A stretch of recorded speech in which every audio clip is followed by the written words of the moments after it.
welcome to Flash Forward. I'm Rose, and I'm your host, and we're back.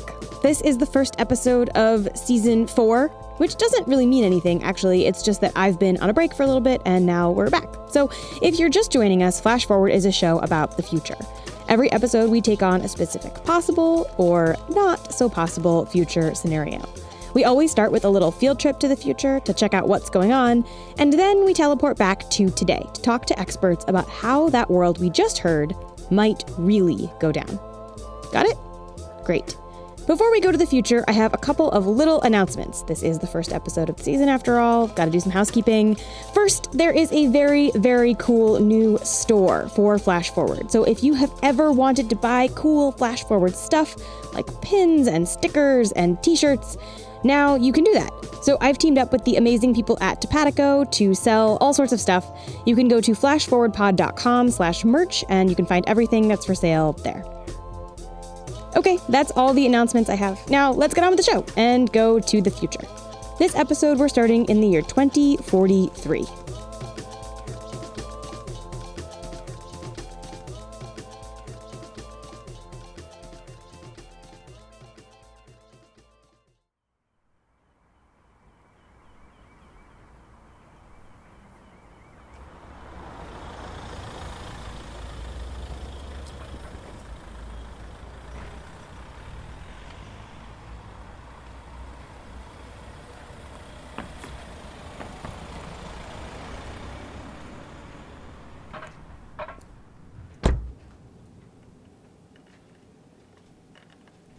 Okay, Dad, your room is just down the hall over here.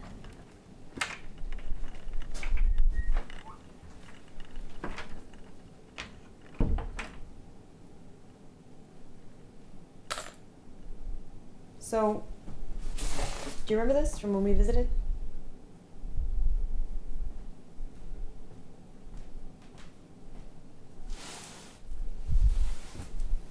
Come on, Dad. This is a great place. It's state of the art. Watch this.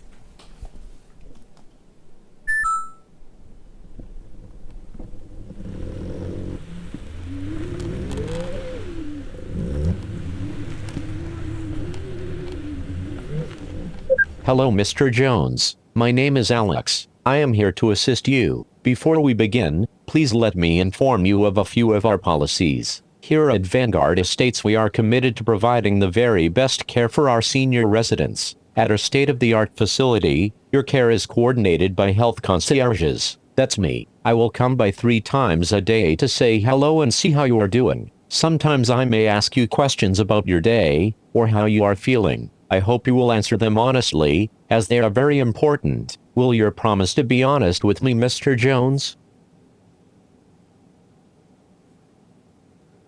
Please provide an affirmative noise so that we may proceed. Okay, sure. Excellent, Mr. Jones. May I call you Marcus? Sure. Wonderful, Marcus. I can tell we are going to get along great. As your personal health concierge, I am here to assist you with anything you may need. I am fully licensed to evaluate health signals and administer medication when needed. Your health profile is already uploaded to my system. I see you are taking donepezil every day at 8 a.m. I will help you remember to do that. You didn't tell me there'd be robots.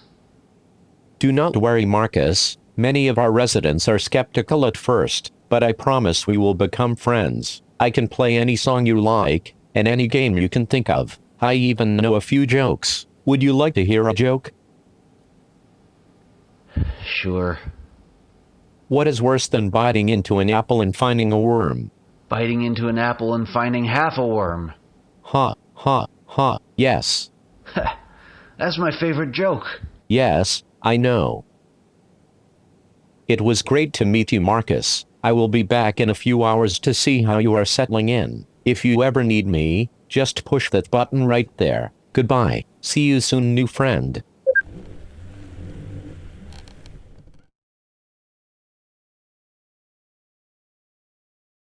Okay, so in this episode, we're talking about a future where senior care is assisted by, and in some cases, outsourced to, technology.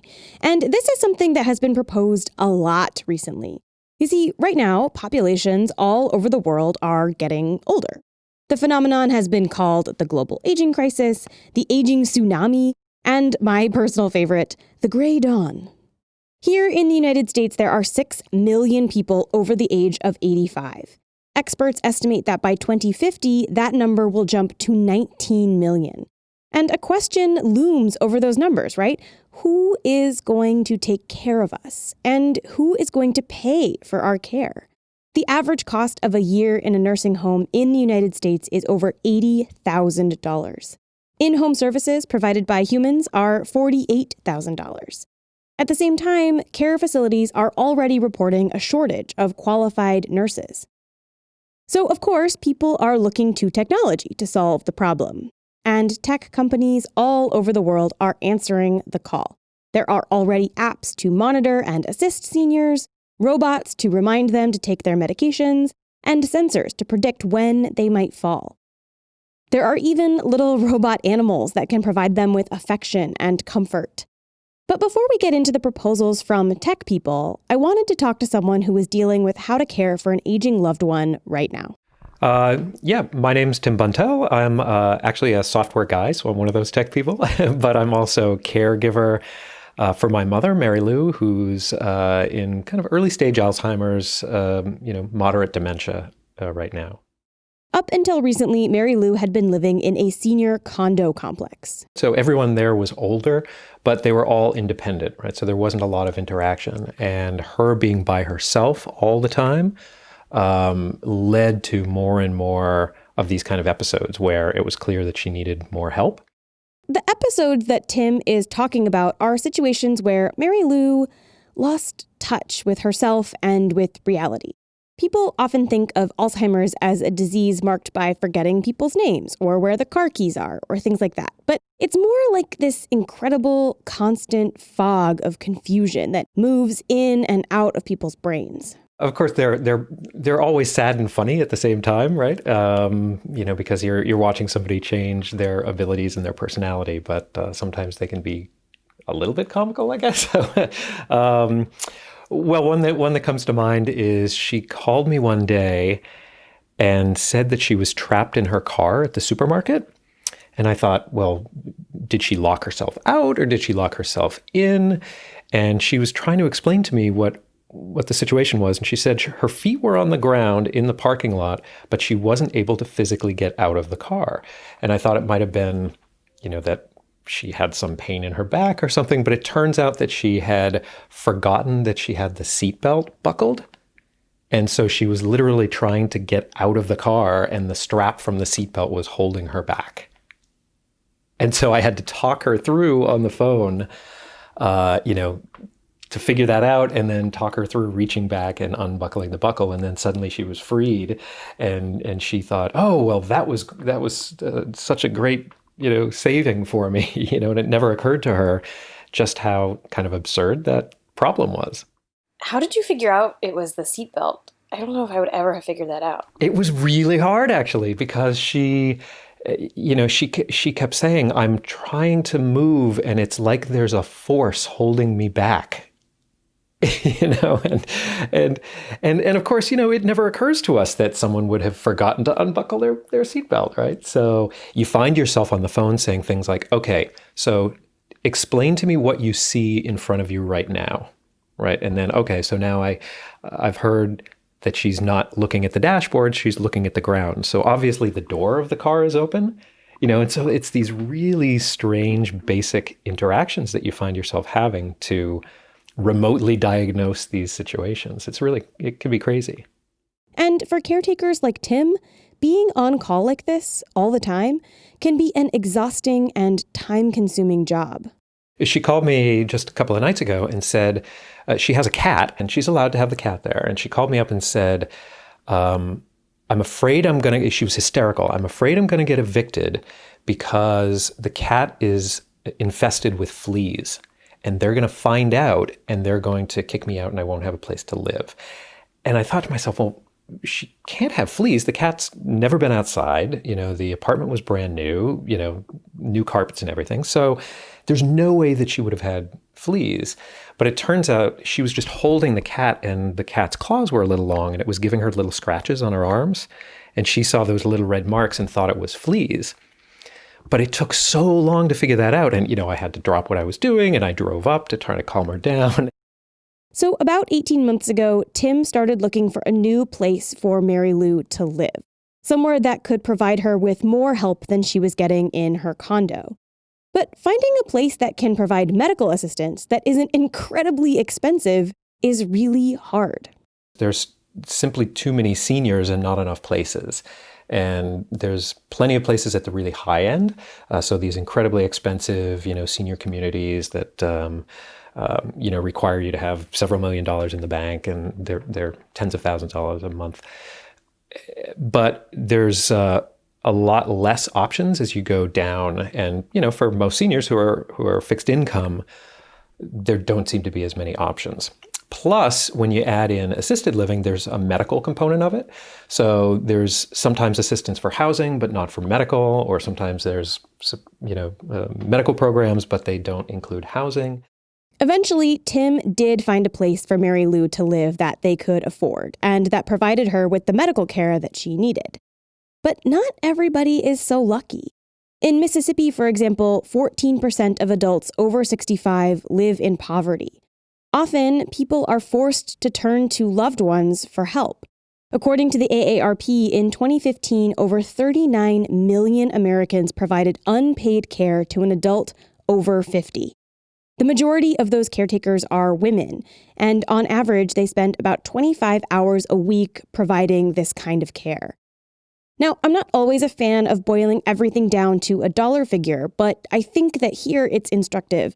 Experts estimate that the value of all of that unpaid labor is $470 billion. But again, not everybody has someone to take care of them like this. Folks in the LGBT community, for example, are twice as likely to age alone and live alone, and 3 to 4 times less likely to have children to take care of them. So we have a problem. And wherever there's a problem, there are always technological proposals waiting in the wings.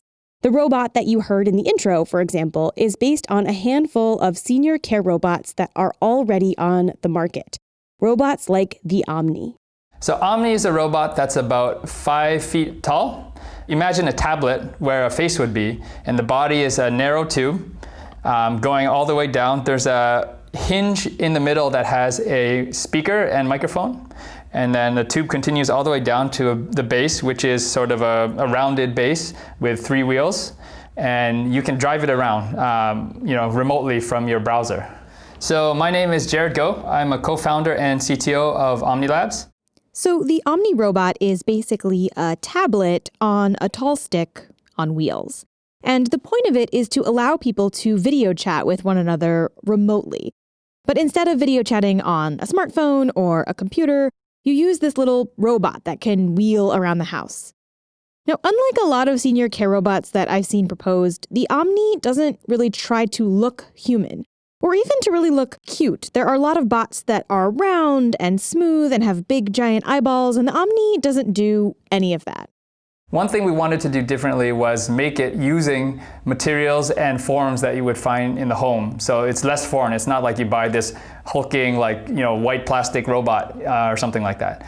And so we actually patterned the robot after a floor lamp with a wide base, kind of like a stem going up, and almost like a lamp, in this case a display, but almost like a lamp at the top that's sort of movable. I think for something, especially with seniors, having it be sort of non-intimidating, very sort of light and small, yet still being at a natural height for interaction, sort of are the important criteria for us. Jared co-founded Omni Labs back in 2015, but he actually didn't initially think that he was making a product for seniors.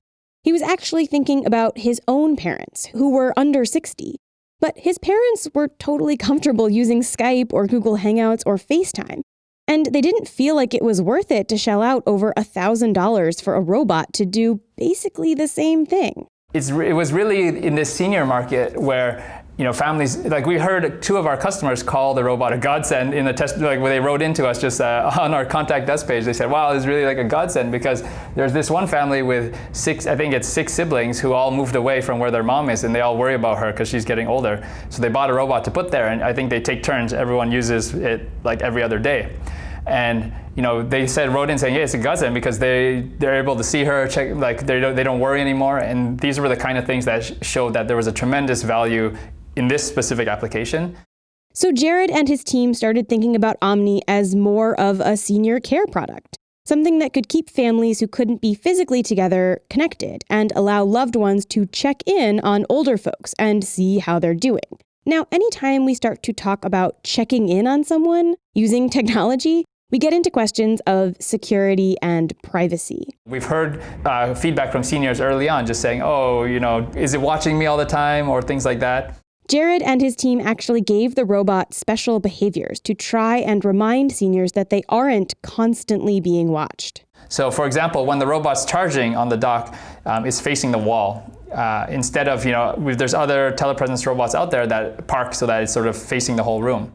But they also found that the seniors who used the bot were actually more likely than they expected to allow anybody to check in at any time. So the Omni has 3 different setups for privacy. There is a do not disturb mode where no calls can come in.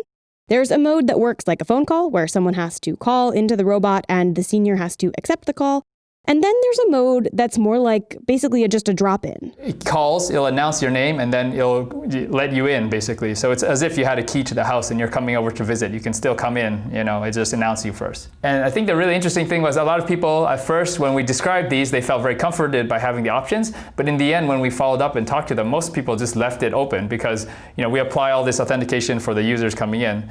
And so it's actually more they're pleasantly surprised when the family member shows up on the robot.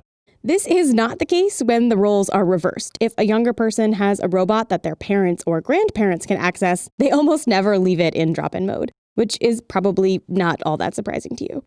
Now, the Omni can't do a lot of things. It doesn't have arms, so it can't help a senior get out of a chair or into the shower safely, for example. It can't put away groceries or do laundry or cook. But Jared sees it as the first step.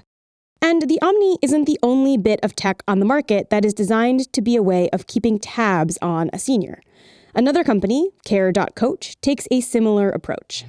It looks like either a little dog or a cat, depending on the individual's preferences. This is Victor Wang, the CEO of Care.Coach. And I guess you're probably going to ask me why it's a little dog or a cat.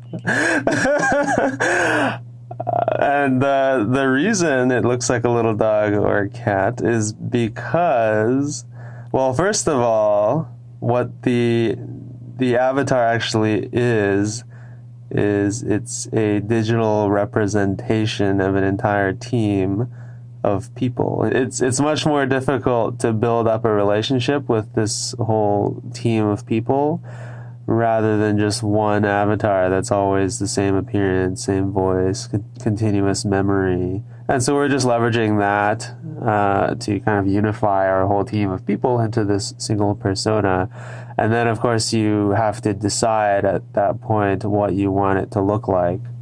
There are lots of virtual care apps out there, and they almost always pick a human avatar, something that looks like a doctor or a nurse. But Victor didn't want to drop yet another medical figure onto his users, who probably already interact with plenty of healthcare providers every day. You don't necessarily just want to give them an extra doctor that they're expected to build a friendship with. So we decided to pick something more fun and lighthearted, not just, add yet another caregiver that these people are expected to talk to. So we decided to make it into a little dog or cat. So Care.Coach works like this. The senior gets a special device that looks like a tablet, like an iPad, but that also has a huge fisheye lens on the top of it. When they're using the device, they are interacting with a dog or a cat avatar. And behind that avatar is a team of people who are called health advocates, who are basically checking in and watching the senior. That team behind the dog and cat already has a whole bunch of information about the senior, including things like photos that the little dog or cat can hold up to show the senior to help them remember things. They can also have conversations with the user about almost anything. So, if we're talking about something that's troubling this person today, we might hear something and type back, "Oh, I'm sorry to hear that. What's bothering you about, your neighbor," or something like that. And that will be spoken out in real time on the text-to-speech engine on the tablet. Of course, the software also does things like remind people to take their medicine and stay healthy. There's an amazing Wired story about Care.Coach, which I will link to in the show notes, and it's about a man who becomes really, really close with his dog Avatar. And Victor says that that's not all that uncommon. It actually becomes like the best friend of this person, especially if they're kind of isolated or don't get out of the house or, otherwise don't really have too many friends anymore. It's very common for the avatar to like literally be this person's best friend, or in some cases, as far as we can tell, we're like their only friend, which is, I guess, is kind of sobering to think about, but it's also, it's a rewarding kind of a place to be in, to, be able to support people in that way. In fact, when a patient dies, the people behind the avatars often feel a real loss. The health advocates generally, actually remember all the people that they talk with over the course of, let's say, a month of working with us. It's not like they're talking with like thousands of people and have no idea who this username is. So when you wake up this avatar and you see this lady there, you actually have this sense of relationship with that person. We get to know people, and when we lose them, it's kind of like what happens when a caregiver or healthcare provider loses a patient. I guess it's not so different. Victor says that he thinks the reason Care.Coach has succeeded so far is that it's not trying to build a super powerful AI to replace healthcare providers. In fact, he doesn't think that's going to be possible anytime soon. But Care.Coach's whole business model is to cut down the need for home care. The system costs just a fraction of what a live-in care provider would cost. Victor wouldn't give me exact numbers, but he estimated that their service costs just 10% of what a 24/7 team of people might cost. And the clinical studies that Care.Coach has done with hospitals show that the app does help seniors. So we actually have hospitals that mount our avatars on the bed rails because we have a clinical study that shows that we reduce falls by potentially over 80% and significantly mitigate delirium in the hospitalized elders by talking with people and guiding them through these software-driven protocols. Right now, Care.Coach doesn't have a huge number of devices out there. And one of the challenges that they'll have to figure out as they grow is how to keep that level of individual personal connection between the health advocates, the people behind the avatars, and the users. Now, Care.Coach and Omni are just two of hundreds and hundreds of apps and devices that are already out there for seniors. And the market is about to explode with more and more options. But I want to take a step back now and talk about the ethics and social implications of outsourcing care to robots and algorithms and apps. What do these technologies get right and wrong about what seniors actually want and need? And how do we feel about turning our loved ones over to robots? All of that in a bit. But first, a quick word from our sponsors. So I generally don't try to predict the future on this show, but I feel pretty confident in saying that if you face this conundrum in the future, this question of how to best care for an aging loved one, some kind of technology will factor into your decision-making. Even if you decide against it, technological assistance in some way, shape, or form will be one of the options that you look at. Because really, when you look at the whole suite of objects available to assist older people right now, they don't exist in a vacuum. They're really part of another big trend in technology, which is the smart home.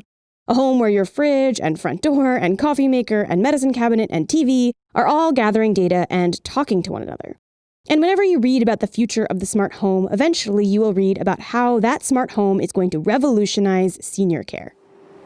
We found, in a work that we were doing around Internet of Things and connected homes, that one of the big selling point for this technology was being able to remotely track the elderly. This is Anab Jain, a designer and the co-founder of a London-based studio called Superflux. If you're a longtime listener of the show, you might remember that I had Anab on the show back in season 1 to talk about drones. I'd been to this roundtable for Wired magazine and some other scenarios where people were constantly asked, like, where are we really going to see the reach of this technology? And everyone always said healthcare. And they always talked about how amazing it would be if we could have these tracking technologies that we could remotely look after the elderly. So Anab and her team decided to dig into this idea, this premise that a smart, connected home would allow older people to age in their homes instead of having to move to a facility. We had looked around at CES, this consumer electronics show that happens every year in the US, and we looked around and saw there's a smart fork and the smart toothbrush going around a lot. There was also this idea of remotely tracking whether they exercise. From that research, they wound up creating this short film called Uninvited Guests. I'll post a link to the video in the show notes, and I highly recommend that you watch it. It's only about 5 minutes long, but it's one of my favorite little films about the future. And the film centers around a man named Thomas, who is 70, he lives on his own, and whose kids have gotten him a handful of smart objects to help him be healthier.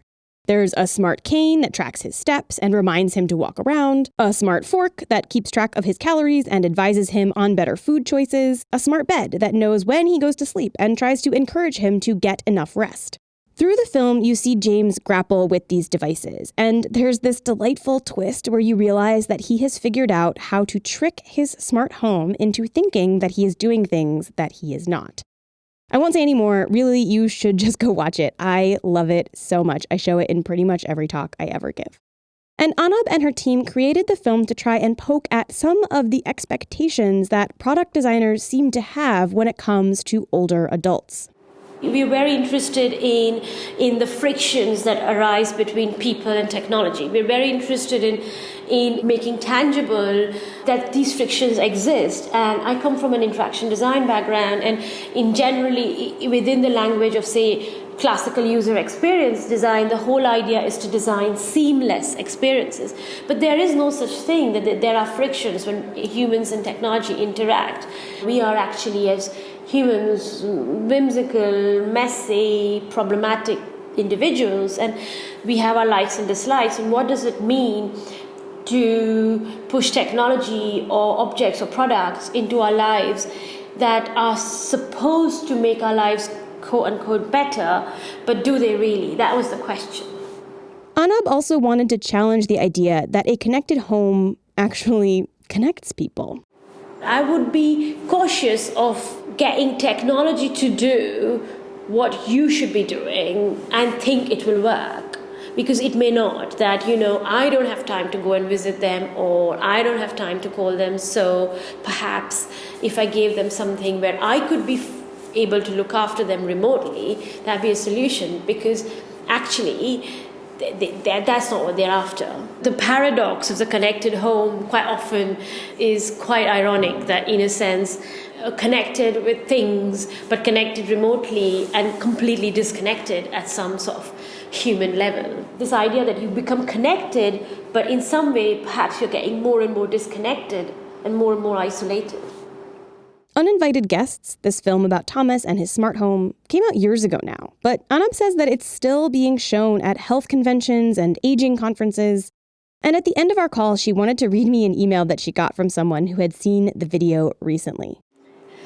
I just kind of thought it might be funny to just read out a sentence from this email that I got, who's somebody, I don't know this woman, but she's very happy about the video, and she said, as a fellow crumbly, I share Thomas's aversion to being nagged about healthy living, not just by patronizing government nudgers and well-meaning offsprings, but by soulless apps designed to treat old people like recalcitrant toddlers rather than fully functioning adults who've been around the block more times than those who are creating our smart and brave new world. That's great. I love that. I was quite amused by that email, so I thought I'd just kind of read a sentence out for you. This woman's critique is a fair one, and it's actually pretty common among older people when they encounter these devices. Because one thing that sometimes doesn't factor into the design or development of these apps is the people who are actually going to use them.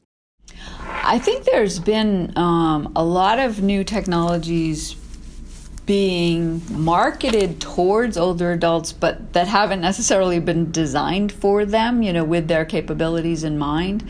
So, for example, we've just been evaluating a pill reminder system that is supposed to be wonderful, but it's very challenging to use. So the buttons are small, the voice quality is not easy to hear, the number of steps required to set it up to get it to do what you want to do is complicated. So I think that's true of a lot of things. There are a lot of apps out there, things that are supposed to support pain management, for example, and they're just not designed well for older adults.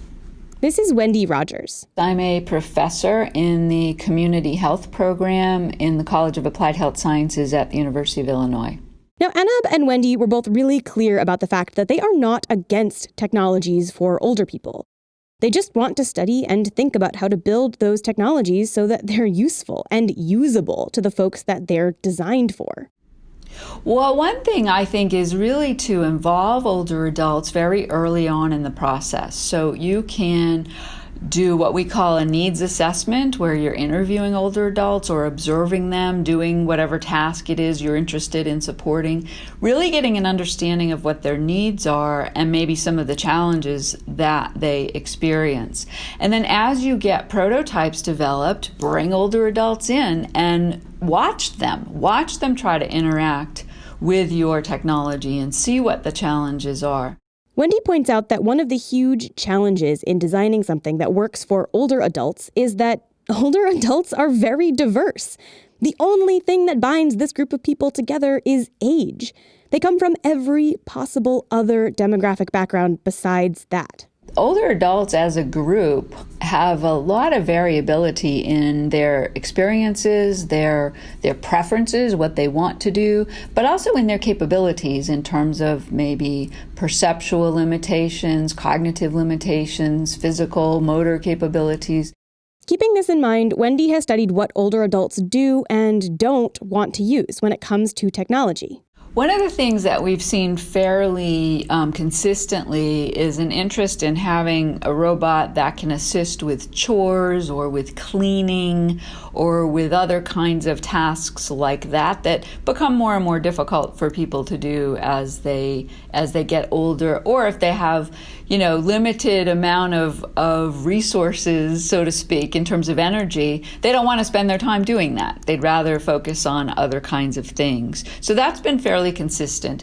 But people have also expressed interest in having support with things like medication reminders, or even meal preparation, or even more social kinds of activities. In fact, while designers are making apps to check in and track steps and get them in and out of the bathtub, seniors are asking robots to play games with them and teach them new things. One example we had was an older adult saying, I would like to learn a new language, right? Can't the robot teach me? So having the robot really enhance people's capabilities and not just think about it as compensation or doing everything for them. We want them to be engaged and active. One of the things I found most interesting about the older adults in Wendy's studies was that one of their main concerns wasn't that the robot would crush them or betray them or attack them. There weren't actually a lot of dystopian Black Mirror-esque fears. It was simply that the robot wouldn't work well. Can it do what I want it to do in the way I want it done? And so frequently we have comments about capabilities of a robot and reliability of the robot, and also how they would communicate with the robot to control it or to get it to do what they wanted. And older adults say, well, if it can do what I want, well, then I would be open to the idea of having it. But there's some skepticism, I think, about whether the robots can actually perform the way they would want things done. Which honestly is a totally reasonable question. I can't even get Skype to make conference calls half the time, but you expect me to trust a robot not to break all of my dishes when putting them in the dishwasher? I'm not so sure. One other thing that makes this kind of research and design work hard is that the population we're talking about is always turning over. The current generation of seniors grew up with a very different relationship to robots and technology than the generation that followed, and so on down the line. So the worries of today's seniors about robots might not be the worries of tomorrow's seniors about robots. Which makes Wendy's job of studying senior preferences and needs harder because it's always changing as new cohorts enter the demographic in question. Technology is also always changing, and even the most tech-savvy of us might struggle to keep up with whatever newfangled thing you kids invent in the future. The other question that often comes up is, well, today's generation has lots of technology experience, so they'll have no trouble adapting to the future technologies.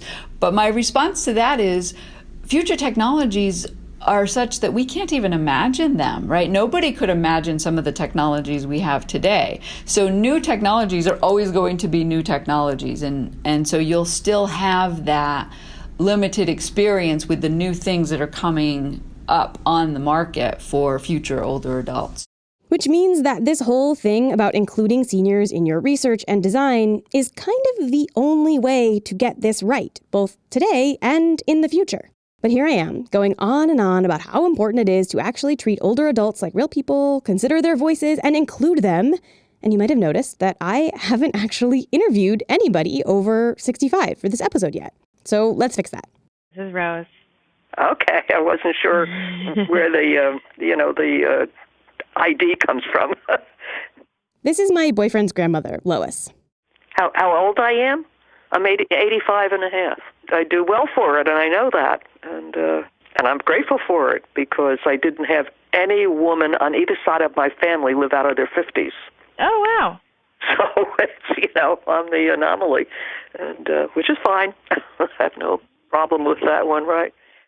Lois actually doesn't need help around the house. She still hosts Christmas every year. She cooks, she cleans, she walks her dog Emma. But she has friends and family from her generation who have needed support both in their homes and in facilities. So she's seen a lot of different ways that senior care can go. So I'm curious, from your perspective, does the idea of care delivered by robots, like how does that feel to you? Does that excite you? Does it scare you? Does it seem good, bad? What do you think? Well, it's not a marvelous feeling, and because my closest and longest friend just died a couple of weeks ago in an assisted living place, I was thinking when you said about robots, about institutional robots. And that I could see for a few things, but people who are in assisted living and memory care places need more humans. They need more human reactions. That's really important. But I could see robots cleaning rooms or pushing wheelchairs to and from, or as I was speaking to someone today, telling them about this concept, the one woman's mother needs two people to get her in and out of bed, and she has to wait very long after dinner to get into bed because there's so many other people that need it too. So if robots could assist aides, human aides, that might work. Cleaning the house, delivering food, delivering... Not making food, though? Could they do that too? Yeah, they could do that too. Delivering medications when it's necessary. It's hard to imagine, as a layperson, of what robots can do. Even the technologies that other people might find kind of annoying, Lois thought were kind of charming. There's a smart cane where it tells you, like, hey, remember, you got to go walk around. How about that? So the cane speaks to you and said, hey, let's go out. Yeah. Is that it? That's cute. That's good. Now I can see where a lot of people would be very annoyed at it, but it's not a bad idea. That's funny. So it's easy for those of us who aren't in the middle of this problem to pass judgment on those who might choose to outsource care to robots. But I wanted to know from Tim, the guy you heard at the beginning of the show who just found a place for his mom, Mary Lou, to live, what he thought about all these robotic solutions. Would he bring robots into Mary Lou's life to help her? Yeah, I mean, without hesitation, right? Anything that you can do to get help means my life is better and her life is better, right? And we already open our home to other folks. She has aides that come in and help her with her medication, or people who pick her up to take her to doctor's visits from the senior center and this sort of thing. So there are lots of people who make up the team that provides care. And if technology can be, another, an addition to that team, then great, I'm all for it. I think the challenge is doing it in a way that she'll be successful with herself. Tim did, in fact, try to find pieces of technology to help his mom. Since I'm a technology person, I went and started looking around for technologies that could help. So, for example, we tried using Alexa with her, using the Amazon Echo. And if we were there and we were working with her and getting her to say things, she was okay. Like, she liked the idea of being able to ask it to play a song. But since there's no thing, it was just this talking to the air, she'd forget that it was there. So I sometimes think, if Alexa actually was like a head, a robot head sitting on her counter, she would remember to talk to it more, but she kind of would forget. The other thing Tim found was that even if some of the technologies seemed promising, they were all totally fragmented from one another. There's lots of kind of interesting pieces out there. So there's this one thing that helps me know when she turned an appliance on. So I could say, well, she must be alive. She's making coffee, or she just made toast. Hooray, she's out of bed. And then somebody else wanted to sell me like motion sensor arrays that could go in her apartment. And then somebody else would sell me this tablet that has the cat avatar on it. And, for me, I don't have the time to kind of investigate all those different solutions and piece them all together and log into 5 different apps over the course of the day to know that she's okay. So that's kind of frustrating for me too, If you could design sort of your perfect future techno helper for your mom, like what would it look like? What would it be like? What would it do?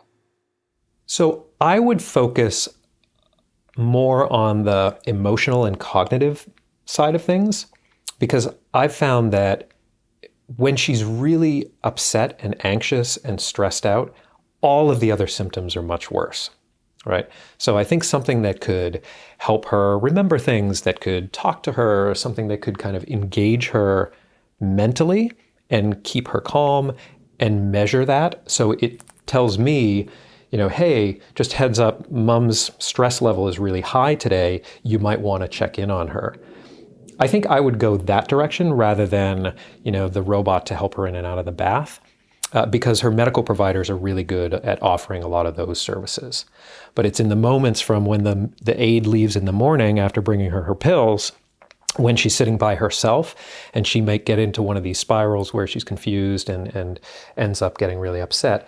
Those are the areas where having some sort of technology to manage that situation and inform me, I think would be really helpful. Lois wanted something kind of different. I mean, if you had a robot, if you could like custom build your own robot, like what would you want? I'd like somebody to cook food once in a while and clean the house. I guess if they can do that, they could do the laundry and things like that. Yeah. If you had to pick between a robot to live in your house and kind of help with cooking and cleaning and stuff like that, or a human, what would you pick? I know the human would be better. I'm one who likes to be alone, so I don't need humans around all the time. And believe me, I live with them constantly, right? All of them. But it would be nice on a day or two to have somebody that could do things without talking to them. But that's not everybody, and I know that's not a healthy way to go. I'm not actually sure how I feel about all of this. There's this thing that I've been trying to get my head around when it comes to care robots. Not just for seniors, but for anybody. I don't normally do this on Flash Forward, but I'm just going to kind of talk this out with you for a second. Okay, great. So far in this episode, we haven't talked about jobs and the whole robots are coming for your jobs thing. Usually when that comes up, one way to calm people's fears is to point out that the robots are coming for the jobs that are dangerous or unpleasant for people to be doing. Factory work, garbage disposal, mindless filing, that kind of stuff. The robots aren't coming for the good jobs, they say. They're coming for the crappy ones. Which is, in theory, going to free the folks in those crappy jobs up so that they can go out and get the good, fun, creative jobs. This isn't the episode in which we're going to tackle whether or not that's true, but it's one of the things that you hear a lot when it comes to replacing human workers with robots. So what does that mean in the context of senior care? Whenever I see stories about robots coming into the senior care space, nobody ever really talks about the fear that those robots are taking away jobs. So does that mean that senior care is actually a job that nobody wants to do? Is it unpleasant and hard and dangerous like garbage disposal or assembly line work? I think most of us would pause for a second before lumping care for our loved ones in with garbage disposal, right? So when we think about how to build a good future in this situation, we can design apps that allow folks to leave their loved ones at home and go out and pursue whatever career they choose. That's what Omni and Care.Coach are trying to do, find a way to provide personal touches and care for seniors without forcing people to stay at home all the time with them. But I'd also like to see a future where those who do want to stay at home can do so without suffering or sacrificing or being seen as some kind of failure. How do we build a future where care is valued and respected and not lumped in with a job that robots can do because it's like garbage disposal? How do we build a future where those who do want to provide care to their parents or grandparents or anybody in their circle can do so without the vice of economic pressure totally crushing them? I don't know, of course. I'm just a lowly journalist, but I feel like that is just as important as developing devices with big cameras on them so that you can check in and see what people are up to. Okay, I promise I won't end every episode this season with some muddled rumination on the topic at hand, but that is what I've been thinking a lot about when it comes to senior care. Maybe it makes some sense to you. Maybe it doesn't, and you're like, what are you talking about? Just end the episode already. So here we are. It's the end of the episode. I'll stop talking now, and we can roll the credits.